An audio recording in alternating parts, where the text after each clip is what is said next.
السلام علیکم ورحمۃ اللہ وبرکاتہ۔ خون کے اندر پانے جانے والا ایک مادہ کولیسٹرول، جو کہ ایک بہت ضروری مادہ ہے۔ اگر وہ مادہ نہ پایا جائے تو خون حرکت نہیں کر سکتا، خون انجماد کا شکار ہو جائے گا۔ اس مادے کی کثرت جو ہے یہ مرض کا سبب بھی بن جاتی ہے۔ اس کے پہچان کا طریقہ آسان ہے کہ ہمارے ہاں لیبارٹری پائی جاتی ہیں، اس کے اندر ایک ٹیسٹ کیا جاتا ہے لپڈ پروفائل۔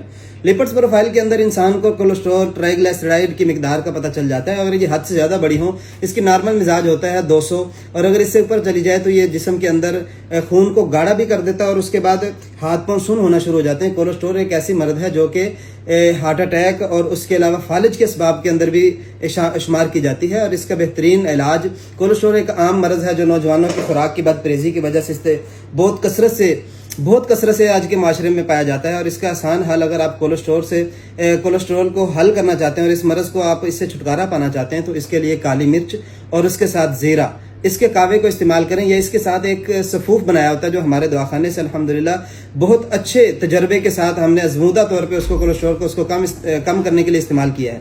مثال کے طور پہ اس کے اندر ہم نے اس کا نام ہی ہم نے لکھا ہے کہ کولیسٹرول کے خاتمے کا بہترین سفوف ہے۔ جیسے کہ اس کے اندر ہم نے اس کا نسخہ ہے سوئے، اجوائن، کالی مرچ اور زیرہ۔